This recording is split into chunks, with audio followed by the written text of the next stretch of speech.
Spaccafaccia! Il ciubaco! Faccio che le campagne!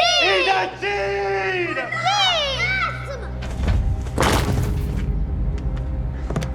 Guarda che mi ha fatto fare sta stronza maledetta!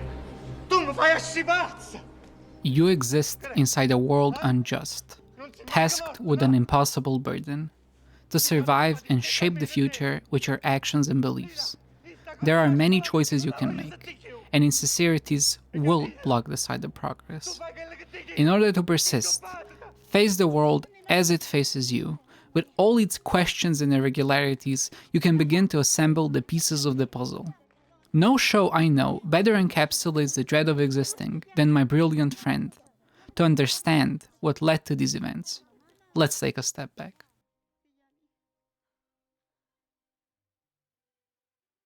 So, what do you think?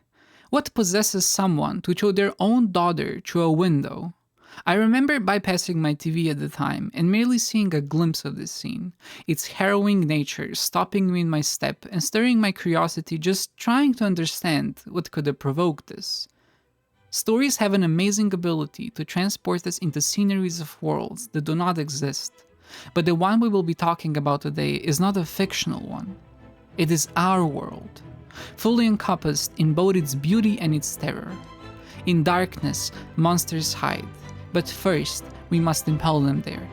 To chase them out, we need not weapons or explosives. We need light, and very few stories shine as brightly as.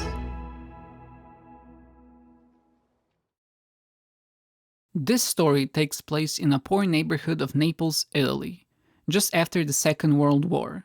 Our journey follows the tenuous friendship of two main characters, Elena and Lila, both excellent students, yet largely unacknowledged due to circumstances of their times. The show first introduces Elena as a typically bright, if slightly awkward student. She's in the forefront and serves as both a main character and a narrator, slightly muddying the story as her retelling of the past is tainted by her unresolved emotions. The show heavily relies on a certain feeling of nostalgia, a kind of reminiscence where we can't help but fondly think of our youthful years, no matter how miserable they might have been. Lila is introduced after Elena, even though she remains socially dominant throughout the series. At first, she appears a quiet genius and is quickly demonstrated to loudly relish in her own intelligence.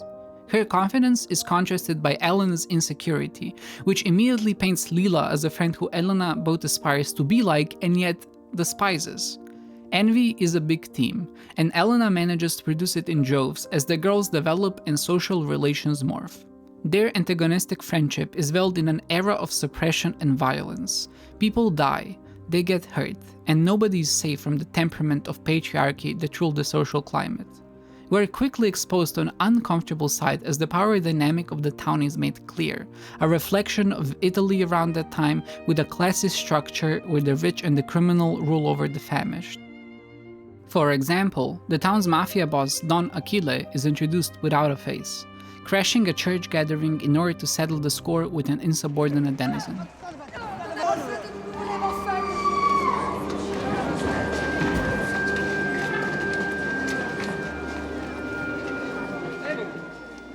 The oppression, coupled with the historical backdrop of Italy, manifests the perfect ground for exploration of two conflicting ideologies. Both girls are strong, steadfast, and exceptionally gifted, where one is self-reliant, using others to her own benefit and a natural-born leader, while the other is reserved, modest, and has a communal sense of responsibility.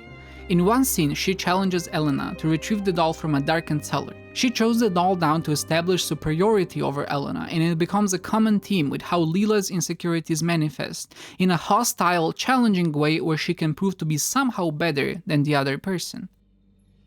Crei non aborto.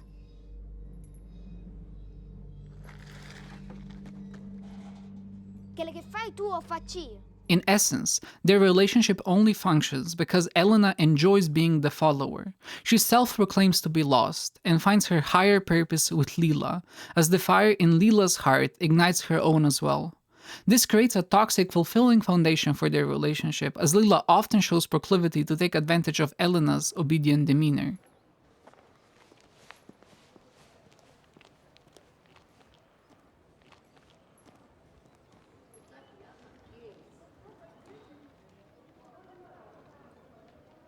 While it would be easy to dismiss Lila as an antagonist and in many instances paint her as supremely condescending, Lila is born out of a rotten world that shaped her into who she is.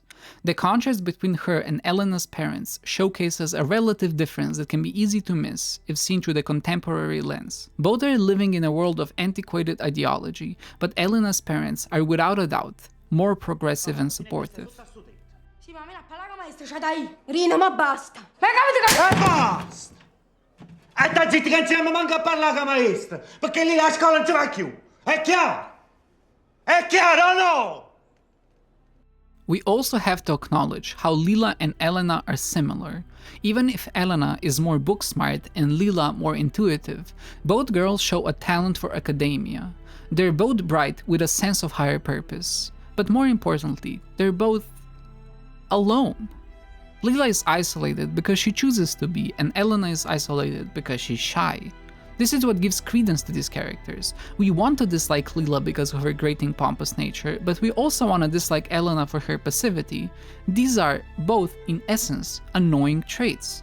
Still, we can understand their dysfunctional relationship even if we do not approve of it. This invites us to do the one thing Lila would hate, a kind of pity, as it feels akin to watching a caged animal fight for its freedom. She thinks she's clever, but she's not cleverer than Elena or the viewer. We can see right through her. We just possess the empathy to let her emotions reign. The show, My Brilliant Friend, grants us the privilege to see these two characters grow, see them change and develop, while wonderfully portraying all the difficulties we can imagine, and an even better job at portraying those we can't.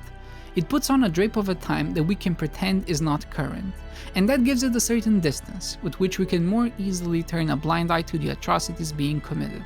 However, I don't want us to turn a blind eye to it. We must begin to understand it, and that begins with reflection. So viewer, I ask you, after you've had the chance to think about it, maybe you can help us answer this question. What compels someone to throw their own daughter through a window?